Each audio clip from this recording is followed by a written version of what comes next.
Elles ont joué au foot avant de pouvoir voter.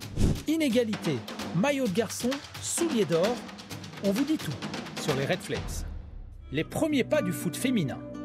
Alors, les premiers matchs exclusivement féminins ont lieu en Angleterre. On est à la fin du 19e siècle, en pleine révolution industrielle. Les filles jouent au foot alors que les voitures n'existent même pas.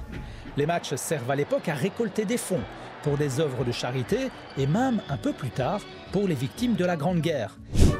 Et en Belgique, chez nous, les premières équipes féminines ont vu le jour en 1911. C'est une année importante, puisque c'est aussi la première fois qu'a été célébrée la journée mondiale du droit des femmes. Il faut attendre 1921 pour voir la première équipe nationale belge.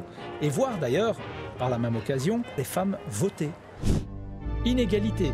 Le public va adhérer au match féminin, mais un peu partout en Europe, les obstacles sont nombreux, très nombreux. Quant à l'autre, son indéfrisable lui interdit de faire une tête. Et puis, tout compte fait, pourquoi ne pas rentrer à la maison faire le ménage? Les fédérations n'encouragent pas vraiment et les clubs vont même refuser de louer leur terrain pour les matchs féminins. Et figurez-vous que même aujourd'hui, en Belgique, il n'y a quasiment pas de joueuses professionnelles. Elles doivent étudier ou bosser à côté.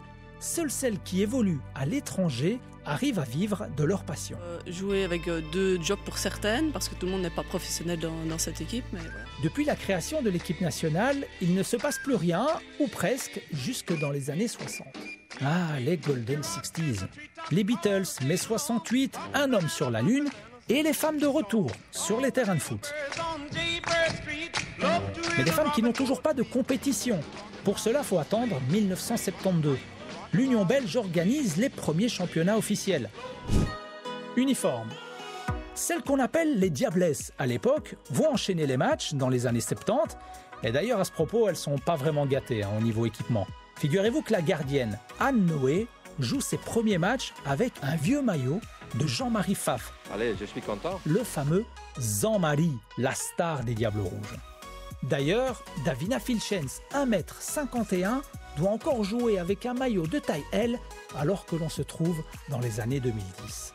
Ensuite, les décennies vont passer, la Belgique grandit footballistiquement, mais elle va chaque fois passer à côté d'une participation à un grand tournoi.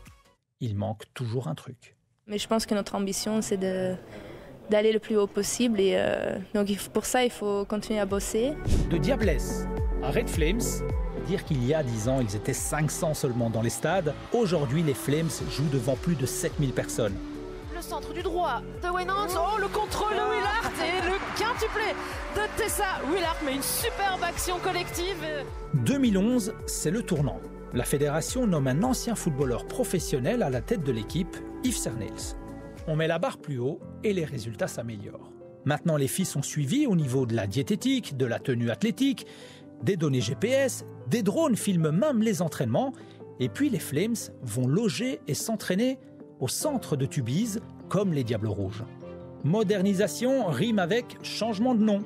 Les Diablesses, c'est fini, bienvenue aux Red Flames. Elles ont désormais leur propre identité. Reconnaissance. Tout va bien, tout va mieux. Les Red Flames vont se qualifier pour leur premier grand tournoi, l'Euro 2017, presque 100 ans après les débuts de l'équipe.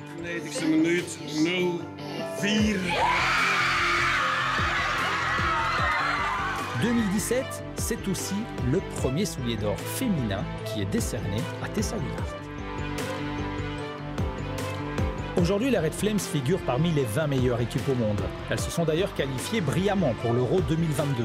Et le public adhère au projet. Les clubs aussi voient de plus en plus de filles arriver. Il y a presque 50 000 affiliés à un club aujourd'hui, ce qui est vraiment pas mal pour un pays comme le nôtre. On peut être fier du chemin parcouru, mais la route est encore longue.